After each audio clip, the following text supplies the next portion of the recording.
Assalamualaikum warahmatullahi wabarakatuh. Nah, kembali lagi dengan saya Aldi Oktavian Putra, perwakilan dari kelompok 53 KKNDR UIN Sunan Ampel Surabaya. Di video yang beberapa hari yang lalu, saya sudah menjelaskan tentang materi yang pertama, mengapa Instagram cocok sebagai platform untuk berjualan online. Nah, di video kali ini saya akan menjelaskan tentang materi yang kedua, tentang bagaimana sih bisa menjalankan yang fokus itu menjualkan produk secara konsisten di sosial media online lainnya Instagram. Nah, mari kita lanjut ke materi yang berikut ini ya. Assalamualaikum warahmatullahi wabarakatuh. Hai semuanya, terima kasih telah menyempatkan waktunya untuk menonton video edukasi dari kami ya.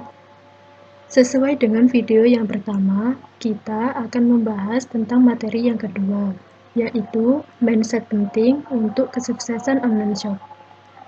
Dalam menjalani segala sesuatu, kita tentu harus memiliki niat yang benar, tekad yang bulat, dan mindset yang tepat. Lalu, apa saja ya mindset yang tepat untuk kesuksesan online shop itu sendiri? Apalagi kalau kita adalah pengusaha atau pebisnis pemula dan memulainya di masa-masa pandemi seperti ini. Mari kita simak pembahasan berikut ini. Mindset yang pertama adalah start small, think big. Maksudnya adalah kita dalam memulai usaha kita harus memulai dari yang hal kecil terlebih dahulu. Tetapi tetap berpikir besar supaya tetap ada perkembangan di dalam bisnis kita. Jika kita adalah pengusaha pemula, maka jangan bertindak secara terburu-buru, layaknya bisnis yang besar. Jika usaha atau bisnis kita sudah ada perkembangan, maka kita bisa melakukan tindakan-tindakan yang sesuai dengan kapasitas kita dan usaha kita.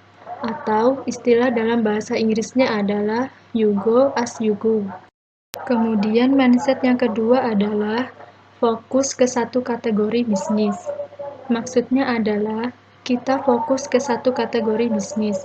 Misalnya, kita fokus ke bidang fashion, atau fokus ke bidang kuliner, atau kita bisa fokus ke bidang skincare misalnya. Apalagi kalau kita pemula, maka jangan berpindah-pindah terlalu cepat ke kategori lainnya ya teman-teman. Misalnya, kita sudah mulai jalan bisnis fashion, kemudian nggak laku, terus kita pindah ke bisnis kuliner misalnya.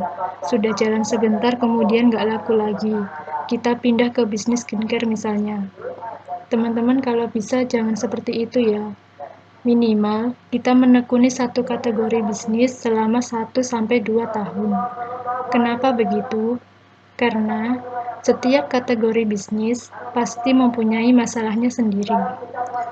Dan kita harus bisa menyelesaikan masalah tersebut. Bisa dibayangkan ya teman-teman, kalau kita menjalani banyak kategori bisnis, maka kita tidak bisa fokus, dan akhirnya kita kurang maksimal dalam menyelesaikan masalah di bisnis kita. Akhirnya, bisnis kita akan sulit untuk berkembang. Kemudian mindset yang ketiga adalah pastikan melakukan perencanaan. Apa saja yang direncanakan? Yang pertama produk. Produk apa yang akan dijual? Lakukan riset produk-produk apa saja yang sudah ada di pasar. Dan lakukan riset juga mengenai produk yang dibutuhkan dan dapat menyelesaikan masalah konsumen kita. Karena sejatinya bisnis itu adalah yang bisa menyelesaikan masalah. Kemudian yang kedua adalah tentang konten yang dibuat. Karena ini online, jadi konsumen kita bisa melihat toko atau bisnis kita melalui konten yang kita posting. Pastikan setiap hari kita memposting konten ya teman-teman, karena ini seperti menandakan ke konsumen bahwa kita buka toko. Karena setiap hari kita memposting konten, maka pastikan kalau kalian mempunyai schedule konten ya, supaya kita tidak bingung mau posting apa hari ini. Jadi, kita perlu mempunyai stok konten atau schedule konten yang akan diposting di setiap minggunya. Terima kasih sudah menonton. Jangan lupa untuk tonton video kita yang selanjutnya ya. Sampai jumpa. Nah, itu tadi penjelasan mengenai materi yang kedua tentang bagaimana menarik konsep-konsep yang memahami untuk memanfaatkan platform Instagram. Terima kasih sudah menonton. Jangan lupa berikan like, komentar yang positif, dan juga subscribe ya. Sampai jumpa.